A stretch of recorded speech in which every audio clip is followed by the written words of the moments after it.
नमस्कार. All India Shri Shivaji memorial सोसायटीच्या college of इंजिनिअरिंगतर्फे आयोजित water and waste water management क्षेत्रासाठी सुरू होत असलेल्या आपल्या विशेष पॉडकास्ट मालिकेतील पहिल्या भागात मी प्रशांत वाळके आपल्या सगळ्यांचं मनपूर्वक स्वागत करतो. आपल्या कॉलेजतर्फे वॉटर अँड वेस्ट वॉटर मॅनेजमेंटचे प्रशिक्षण दिले जाते. आतापर्यंत आपण 300हून अधिक विद्यार्थ्यांना हे प्रशिक्षण दिलेले आहे.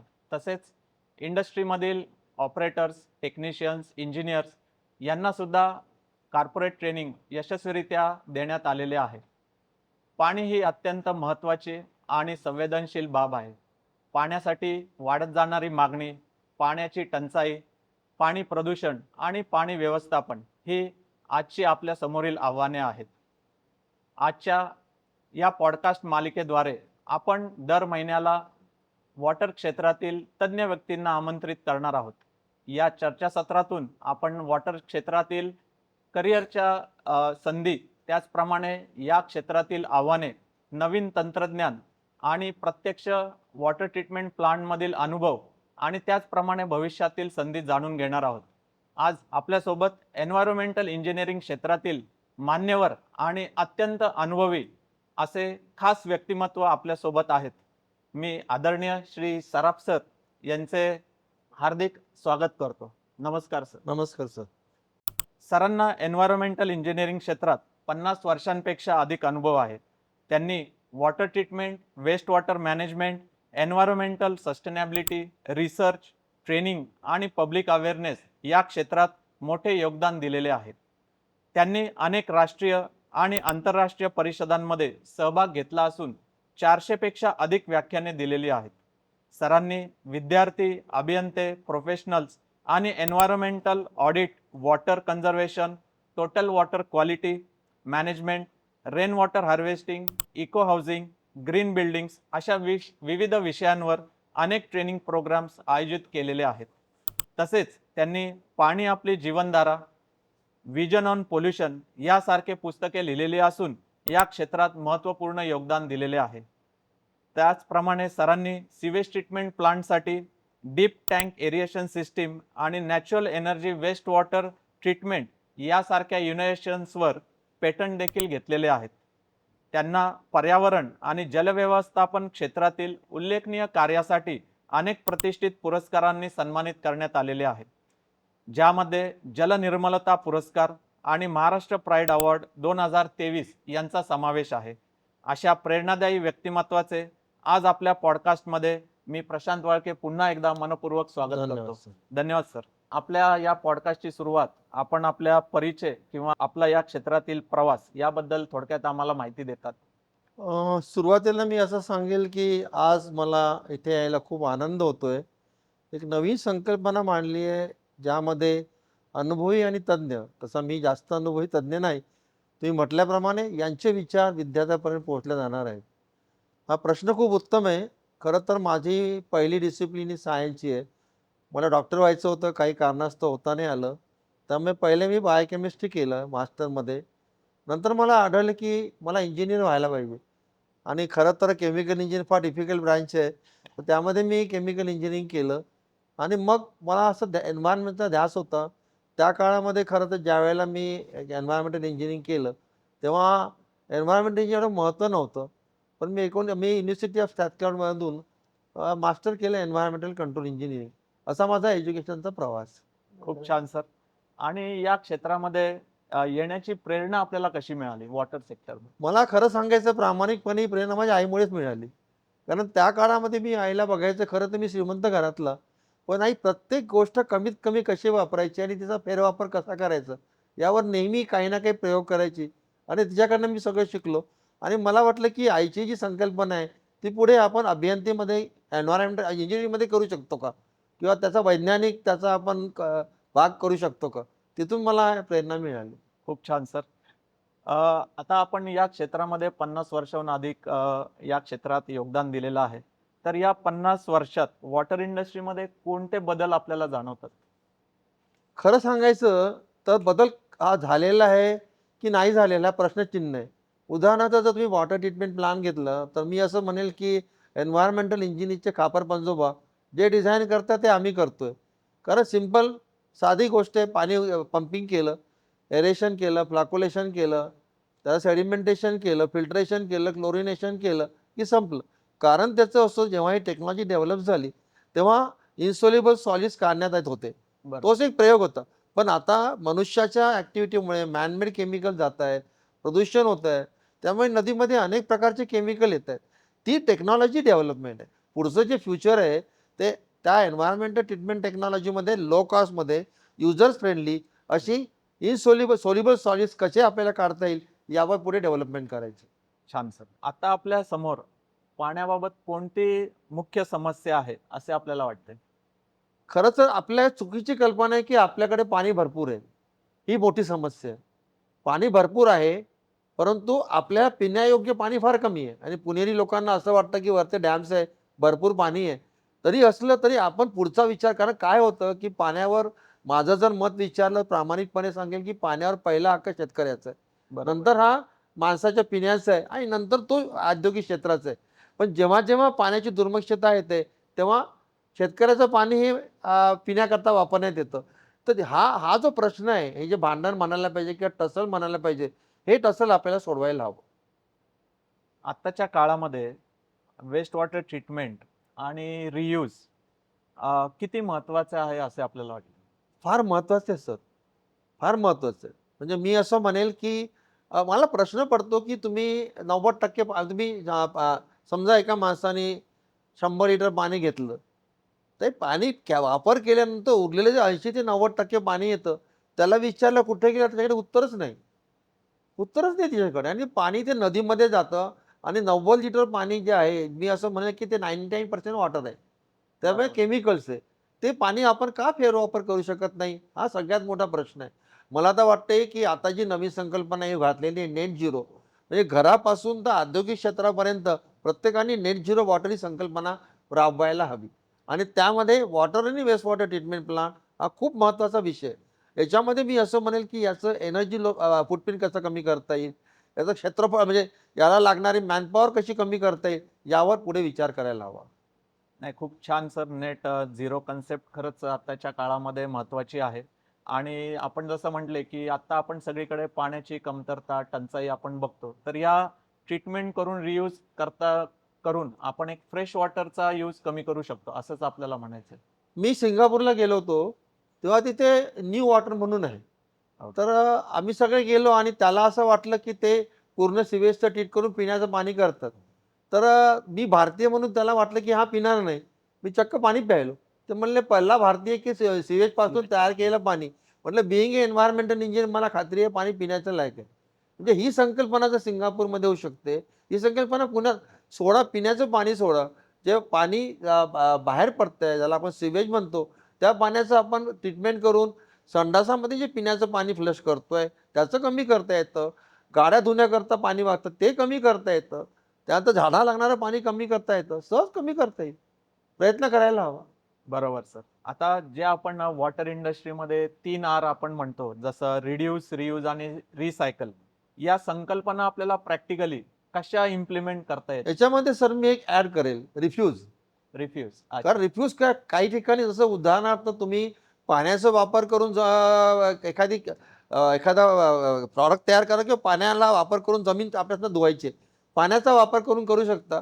तिला स्वीपिंग करूनही करू शकता. म्हणजे बरोबर. तिला पाण्याचा कुठे-कुठे वापर तो कमी करता येईल, रिफ्यूज करता येईल याचा प्रयत्न केला तर रिफ्यूज होईल. रियूज हे इंडिव्हिज्युअल स्वतः मी पाणी कुठे-कुठे रियूज करू शकतो. रिड्यूस त्या पाण्याचं कन्झम्पशन मी कसं कमी करू शकतो आणि कुठे-कुठे मी रिसायकल करू शकतो. म्हणजे उदाहरणार्थ आता मी उदाहरण देईल, की आपल्या घरी तुम्ही उदाहरणार्थ बटाटे शिजवता, अंडी उकळता, याचं पाणी काय करतो? फेकून देता ना. त्या पाण्याचा फेरवापर करता येतो ना. अशी संकल्पना आपण मांडू शकतो. मी असं म्हणेल, की मी काय करू शकतो किंवा शकते, माझं कुटुंब काय करू शकतो किंवा शकते आणि माझा जो समाज आहे त्यामध्ये काय करू शकतो आणि मग समाज म्हणजे मी फक्त समाज म्हणजे मग ती इंडस्ट्री आहे, ते कॉलेज आहे, एखादी ऑर्गनायझेशन आहे, एखादी फॅक्टरी आहे. सगळीकडे हा प्रयत्न आपल्याला करता येतो आणि सहज शक्य आहे. म्हणजे माझ्या कल्पनेप्रमाणे आतापर्यंत मी इंडस्ट्रीमधलं कन्झम्पशन 30 ते 40% कमी केलेलं आहे. पुढे एका 3 टियर सिस्टमवर पुढे बोलेलच मी. अच्छा. पुढच्या प्रश्नाला उत्तर देताना. म्हणजे आपण साध्य करू शकतो. येस, कन्झम्पशन नक्कीच आपण सहज कमी शक्य करू आहे. शकतो. धन्यवाद सर. आता जे रेसिडेन्शियल सोसायटीज आपण बघतो किंवा इंडस्ट्रीमध्ये, त्या ठिकाणी आपल्याला पाणी बचत करायचे असेल, तर काय आपण सुचवाल? तर मागील प्रश्नाचं उत्तर देताना आता या प्रश्नाचं उत्तर येईल. सर, एक संकल्पना आहे. माझा पहिला प्रश्न असा आहे, की आपण पिण्याचं पाणी टॉयलेटला का फ्लश करतो? म्हणजे मी नेहमी माझ्या भाषणामध्ये विचारतो, की पिण्याचं पाणी फ्लश करता तुम्हाला दुःख होत नाही का? कारण तुमची एक भगिनी किंवा बंधू 5-5 किलोमीटरवरून पाणी आणतो पिण्याचं. तुम्हाला काय राईट आहे पिण्याचं पाणी फ्लश करायला? मग मी अशी संकल्पना मांडली, की आपण एखाद्या रेसिडेन्शियल कॉम्प्लेक्समध्ये 3 प्रकारचे पाणी देऊ शकतो का? 1 पिण्याचं पाणी, 2 युटिलिटी वॉटर, 3 हे रिसायकल वॉटर. पिण्याचं पाणी किचनमध्ये जायचं आणि युटिलिटी वॉटर आहे ते बाथरूम आहे, वॉश बेसिन आहे याच्यामध्ये जाईल. म्हणजे हायली प्युअर वॉटर पिण्याकरता असेल. ती दुसरे पाणी प्युअर असेल, BIS प्रमाणेच असेल, ते तुम्हाला कपडे धुण्याकरता वापरता येईल.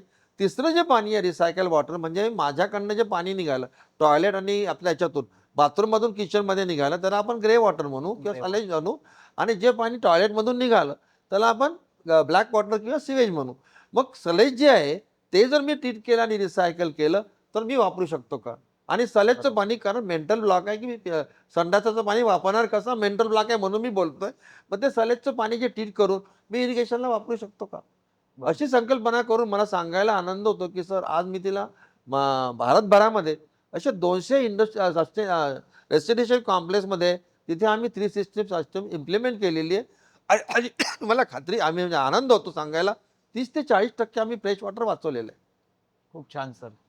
सर खरंच आपण खूप चांगलं या क्षेत्रामध्ये काम करत आहात. जसं आपण म्हटले, की आपण पाण्याची बचत वेगवेगळ्या ट्रीटमेंट प्रक्रियाद्वारे आपण करू शकतो. तर माझा पुढचा प्रश्न त्याबद्दलच आहे, की आपण विकसित केलेल्या natural energy waste water treatment प्लांटबद्दल आम्हाला थोडीशी माहिती जाणून घ्यायची आहे. सर याचं गंमत मोठी याची आहे प्लांटची, की मी माझ्या जेव्हा गावाकडे जायचं, तेव्हा आमच्याकडे स्नानगृहाचं आणि स्वयंपाकघराचं पाणी असं एका ठिकाणी जायचं आणि आळूची झाडं लावली असायची तिथे. आणि गंमत अशी की तिथे वास येत नव्हता, मच्छर होत नव्हते आणि ते आम्ही झाडाची पानं आम्ही खायचो भाजी करून. तर मला तिथून ते म्हणजे माझे जेवढे मी जेवढे पेटंट घेतलेले आहे, ते निसर्गाचं ऑब्झर्वेशन करून घेतलेलं आहे. अच्छा. तर मला वाटलं याच्यामध्ये काहीतरी आहे. मग मी जवळ भारतभरातले 200 वेटलँड स्पीचेस स्कॅन केल्या. जवळ हा प्रोजेक्ट 1900 आम्ही सुरू केला, तो 98ला सुरू केला आणि 2012ला आम्हाला पेटंट मिळालं. 14 वर्ष आम्ही यावर प्रयोग करत होतो आणि मग हे natural energy waste water treatment जी मी तुम्हाला सांगतोय, ही निसर्गामध्ये जे वेटलँड स्पीसीज आहे, त्यांच्यामध्ये एक शक्ती आहे. जसं आळूची म्हणजे माणसाने शोधून काढलेली आहेत ना, आळूची पानं. मग यांच्या मुळावर ते जंतू वाढतात. ते जंतू ऑर्गॅनिक मॅटर डिकंपोज करतात आणि त्याचं जे नायट्रोजन, फॉस्फरस ते झाड घेतं. छानपणे दोघं जण वाढतात. आणि ती टेक्नॉलॉजी मी इंजिनिअरिंग केली. त्याच्यामध्ये फ्लो पॅटर्न चेंज केला आणि एफिशियन्सी वाढवली आणि त्याचं पेटंट घेतलं. आणि याच्यामध्ये वैशिष्ट्य असं एनर्जी लागत नाही. अच्छा. त्यामुळे म्हणजे आता आज जो मितीला प्रॉब्लेम आहे, जर तुम्ही पुण्यात फिरला किंवा एखाद्या मोठ्या शहरात गेला, एफ्लुएंट ट्रीटमेंट प्लांट का बनतायत? ते फिरणारं एनर्जीचं मीटर. बरोबर. आणि तुम्हाला माहिती आहे एनर्जीची कॉस्ट कशी वाढते आहे दिवसेंदिवस. त्यामुळे कोणी प्लांट चालवत नाही. असे जर प्लांट आपण दिलेत, तर लोकं ते चालवतील. अच्छा. म्हणजे आजच्या युगामध्ये पण आपण नॅचरल सिस्टमने पण येस, पाणी ट्रीट करू करू शकतो शकतो. सर. जवळ-जवळ आमचे आज जवळ भारतभरामध्ये 500 प्लांट चालतायत. अरे म्हणजे छोटा-छोटा प्लांट मला आनंद होतो, की लावताना एक छोटासा प्लांट फक्त 100 लिटर. 100 लिटरपासून तर एक मी म्हणेल, की 1 MLD म्हणजे 1000 क्युबिक मीटरपर्यंत आम्ही हे प्लांट लावलेले आहेत. खूप छान सर. आणि नक्कीच अशा एखाद्या ट्रीटमेंट प्लांटला आम्हाला भेट जरूर. द्यायला नक्की आवडेल सर. आता हे जे ट्रीटमेंट प्लांट्स चालत असतात, तर त्यामध्ये ऑपरेशनल चॅलेंजेस तुम्हाला कुठले वाटतात? खूप आहे. म्हणजे मी असं म्हणेल, की आज भारतामध्ये ऑपरेशन मेंटेनन्स करणाऱ्या माणसांची खूप कमी आहे. कारण कसं असतं, की आपल्याकडे जी एखादी टेक्नॉलॉजी दिली, तर ती ऑपरेशन आणि मेंटेन कोण करेल हा सगळ्यात मोठा प्रॉब्लेम आहे. म्हणजे मी प्रश्न विचारले, की किती ज्यांच्याकडे कार आहे, त्यांनी खरंच ऑपरेशन मेंटेनन्स मॅन्युअल वाचत नाही आपण. बरं कारण कार मेंटेनन्स करायला आपल्याकडे पूर्ण सिस्टम आहे. सिस्टम. एफ्लुएंट किंवा सिवेज ट्रीटमेंट प्लांट जे असतात, त्याला मेंटेन करण्याकरता ट्रेन मॅन पॉवर नाही. एक्झॅक्ट. मग कोणीतरी एक कंपनी सुरू करतं, मग तो आपला 10वी-12वीचा मुलगा घेतो, त्याला लावतो आणि त्यामुळे तो प्लांट चालत नाही. तेव्हा आपण जर म्हणजे मी असं म्हणेल की ही जी संस्था आहे या संस्थेने मी असं म्हणेल की ग्रॅज्युएट मनुष्य तिथे यायला पाहिजे सर. म्हणजे मला बोलताना कदाचित ग्रॅज्युएट मुलाला वाटेल सर काय बोलतायत ग्रॅज्युएट मुलांनी, कारण मी स्वतः जेव्हा पोस्ट ग्रॅज्युएट करून मी आलो तर मी एफ्लुएंट ट्रीटमेंट प्लांट चालवला, अच्छा. स्वतः चालवलं. म्हणजे वॉल ऑपरेशन करून पासून तर एरिएटरचं ऑपरेशन सगळं मी स्वतः केलंय आणि मला असं आढळलं की मी जे केलं ते उत्तम काम झालं. बरोबर. तर मी असं पुढचा तुमचा प्रश्न असेल तर त्यामध्ये गृहीत धरतो की मी इंजिनियरला अपील करतो, मी ग्रॅज्युएटला अपील करतो की तुम्ही ऑपरेशन मेंटेनन्समध्ये स्किल एज्युकेटेड ऑपरेटर म्हणून या. बरोबर सर. नाही, आणि आज तुम्ही या शिखरावर पोहोचलेला आहात त्याचं मूळ म्हणजे त्यातच आहे की तुम्ही हे सगळे येस. इक्विपमेंट, त्यांचे तंत्रज्ञान स्वतः त्यावर तुम्ही काम केलेलं आहे. हो. माझ्या पुढच्या प्रश्नाचं उत्तर तुम्ही थोडक्यात दिलंय, तरी पण मला परत एकदा हा प्रश्न विचारावासा वाटतो की आता ट्रीटमेंट प्लांट्स हे सगळीकडे इन्स्टॉल केले जात आहेत. जसं रेसिडेन्शियल सोसायटी असेल, इंडस्ट्री असेल, मॉल्स, हॉस्पिटल किंवा आपले हॉटेल्स. तर त्या ठिकाणी आता प्लांट्स इन्स्टॉल होत आहेत. पण त्यासाठी लागणारे कुशल मॅनपॉवर किंवा स्किल्ड मॅनपॉवर जे आपण म्हणतो, ती त्याची किती कमतरता आहे असं आपल्याला वाटतंय? मी बोललोच कसं खूप कमतरता आहे. खूप कमतरता आहे. खरंच सांगतो. आणि मी मगा म्हटल्याप्रमाणे आपण एक माझं असं मत आहे की सिलेबसमध्येच हा इन्क्लूड करायला पाहिजे. आणि तुमच्याकडे जर ट्रेनिंग प्रोग्राम असेल तर ऑपरेटर आणि पहिली गोष्ट म्हणजे मी ज्या पिढीमधून इंजिनियर आलेलो आहे, आम्हाला हाताने काम करायला शिकवलेलं आहे. आम्ही बरोबर. एअर कंडिशन बसून मधून सर प्लांट डिझाइन नाही केलेलं आहे. म्हणजे जेव्हा मी इंजिनियर झालो आणि मी आलो तेव्हा माझ्या साहेबांनी सांगितलं, "now you are a operator of the effluent treatment plant." म्हणजे त्यामध्ये आनंद वाटला मला की मी एक प्लांट ऑपरेट करणार आहे. करणार आहोत. ही ही कल्पना, ही संकल्पना विद्यार्थ्याच्या मनामध्ये आज रुजवायला पाहिजे सर. बरोबर. आपल्या जीवनातील एखादा मेमोरेबल आठवणारा अनुभव आमच्यासोबत शेअर करता येईल आपल्याला? तर मला आम्ही जेव्हा 3 टियर सिस्टम इम्प्लिमेंट केली ना, एका रेसिडेन्शियल कॉम्प्लेक्समध्ये, तर गंमत अशी झाली की त्या दिवशी त्यांचा लेडीज ग्रुपचा प्रोग्राम होता. आणि मी सहज त्यांच्याशी बोललो, त्यांना एक्सप्लेन केलं सगळं, की आम्ही काय करतोय. हे सगळं संपल्यानंतर थोड्या वेळाने माझ्याकडे एक भगिनी आली सर. आणि तिने म्हणाला, की "तुम्ही खरंच आमचं फ्रेश वॉटर वाचवलं, आमच्या टँकरची कॉस्ट कमी झाली. सर तुम्ही आणखीन आम्हाला मदत करा. हे जे पाणी आहे ना, ते तुम्ही टर्शियरी ट्रीटमेंट करून देता, त्याला तुम्ही पुढची तुमच्या भाषेत तुम्ही काय म्हणता ते आम्ही त्याला कॉटनरी ट्रीटमेंट म्हणतो. ती देऊन तुम्ही आम्हाला वॉशिंग मशीनमध्ये पाणी वापरू देऊन करू शकता का?" सर हा प्रसंग मला कळलं तेव्हा कळलं, की भारतीय मनुष्य किंवा भारतीय स्त्री खरंच यावर विचार करू शकते. That was a unique project and memorable project for me. अरे, आणि तिथून मग मी हळू-हळू त्या प्रकारे काम करायला सुरुवात केली. मग दिला होता आम्ही प्लान दिला, त्या भगिनी वापरतायत. अच्छा. म्हणजे ते अजून वापरतात तो तो प्लांट. कॉटन ही प्लांट सुरू आहे तिथे. खूप छान. आजच्या आपल्या तरुण पिढीला कुठला संदेश द्यायला आपल्याला आवडेल? पहिली गोष्ट, की आजची जी तरुण पिढी आहे ना, मला माहीत नाही काय कारण असावं, ज्याला जागेवर उभं राहून आमच्या भाषेमध्ये साईटवर उभं राहून काम करायचा प्रयत्न करायला पाहिजे. म्हणजे मी पुढे मेसेज द्यायच्या आधी सांगतो नक्काच उदाहरण. एक 6 महिन्यापूर्वी मी एका साईटवर गेलो आणि तरुण इंजिनिअर माझ्याबरोबर होता. दर 10 मिनिटांनी मला म्हणायचं, की "सर खुर्ची आणू का?" अरे म्हटलं, "मला नको खुर्ची." शेवटी तो मला म्हणाला, की "सर तुमच्यामुळे मला उभं राहावं लागतं. आता मी उभं राहू शकत नाही." सर ही गोष्ट तरुणांनी मनात काढून टाकायला पाहिजे. नंबर 2, तुम्ही जे आता इंटरनेटवर विश्वास करता, इंटरनेटवरून तुम्ही शोधता, ते कितपर्यंत सत्य असतं त्यावर मला बोलायचं नाही. तुम्ही पुस्तकं बघा, तुम्ही साईटवर जा, तुम्ही ॲक्चुअली प्रोजेक्ट बघा आणि आपलं नॉलेज वाढवा.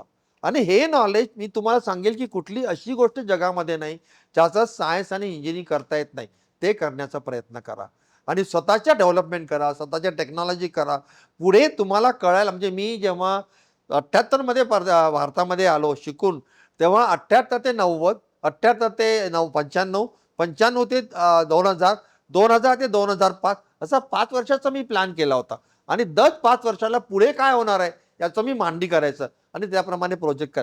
तेव्हा माझ्या सगळ्या तरुण मित्रांना अशी कळकळीची विनंती आहे, कृपया साईटवर जा. उन्हामध्ये डोक्याला थोडं ऊन लागू द्या. आपला रंग थोडासा काळपट होऊ द्या आणि शिका. सर धन्यवाद. धन्यवाद सर. आता एक शेवटचा प्रश्न राहील, की सस्टेनेबल फ्युचरसाठी कुठल्या गोष्टींवर अधिक लक्ष द्यायला पाहिजे? इंटिग्रेटेड वॉटर रिसोर्स मॅनेजमेंट आणि वॉटर गव्हर्नन्स आणि सर्क्युलर इकॉनॉमी या 3 गोष्टीशिवाय सस्टेनेबल फ्युचरला शक्य नाही सर. जोपर्यंत तुम्ही सर्क्युलर इकॉनॉमी भार देत नाही किंवा सर्क्युलर इकॉनॉमी अडॉप्ट करत नाही, तोपर्यंत सस्टेनेबल फ्युचर शक्यच नाही. कारण आपल्याकडे जी लिनियर इकॉनॉमीची सवय लागली आहे, produce, distribute, use and throw. आपल्याला सर्क्युलर इकॉनॉमीमध्ये थ्रोच्या ऐवजी बॅक टू प्रोड्यूस. बरोबर. धन्यवाद सर. तर आजच्या पॉडकास्टमधून आपण दिलेली माहिती, आपण आमच्यासोबत शेअर केलेले आपले अनुभव आणि त्याचप्रमाणे केलेले मार्गदर्शन हे आमच्यासाठी प्रेरणादायी तर नक्कीच ठरणार आहेत आणि उपयुक्त देखील ठरणार आहेत. याचा उपयोग आम्हाला तर होणारच आहे, पण त्याच्याही पेक्षा अधिक उपयोग हा विद्यार्थ्यांना, आजच्या समाजातील मुलांना की ज्यांना वॉटर क्षेत्रात करिअर करायचे आहे त्यांना होणार आहे. आणि अजून एक म्हणजे या क्षेत्रामध्ये जे काम करत आहेत त्यांना देखील आजच्या पॉडकास्टमधून जी माहिती मिळालेली आहे त्याचा नक्कीच उपयोग होणार आहे असं मला वाटतं. तर तुम्ही आम्हाला नेहमीच सहकार्य मार्गदर्शन करत आहात. तर असेच मार्गदर्शन सतत आम्हाला राहील अशी मी अपेक्षा करतो आणि संस्थेमार्फत आणि कॉलेजतर्फे आपण आज आम्हाला या पॉडकास्टसाठी वेळ दिलात याबद्दल मी आपले आभार मानतो. धन्यवाद सर. शेवटलं वाक्य, माझी अशी अपेक्षा आहे सर, आपलं जे सेंटर फॉर वॉटर गव्हर्नन्स आहे, वॉटर एक्सलन्स आहे, एक्सलंट. त्याच्यामध्ये या सगळ्या गोष्टी तुम्ही ॲड कराव्या. सर्क्युलर इकॉनॉमी आहे, नेट झिरो आहे, या सगळ्या गोष्टी ॲड कराव्या अशी माझी अपेक्षा आहे तुमच्याकडनं आता. नाही, नक्कीच सर. आपण जे सेंटर ऑफ एक्सलन्स सुरू केलेलं आहे, ते सेंटर ऑफ एक्सलन्स हे आत्ता ज्या अडचणी या वॉटर क्षेत्रामध्ये येतात, त्यासाठीच आपण हे सेंटर ऑफ एक्सलन्स सुरू केलेलं आहे. आणि आपल्या म्हणण्याप्रमाणे नेट झिरो, वॉटर गव्हर्नन्स नक्कीच आपण त्यामध्ये त्याचा समावेश करू. आणि आज आपण जे पण मार्गदर्शन केलेलं आहे, नक्कीच आमच्या पुढच्या जे आम्ही वॉटर क्षेत्रात काम करणार आहोत, नक्कीच त्यामध्ये आम्ही त्याचा समावेश करू, अशी ग्वाही मी आपल्याला नक्की देईन. आणि खरंच आज वेळात वेळ काढून आपण या पॉडकास्टसाठी उपस्थित राहिलात, त्याबद्दल खरंच मी आपले आभार मानतो. धन्यवाद. त्याचप्रमाणे प्रेक्षकांचे देखील मी आभार मानतो आणि अशाच इन्फॉर्मेटिव्ह पॉडकास्टसाठी आपण सदैव आमच्यासोबत राहाल, अशी मी अपेक्षा करतो. धन्यवाद.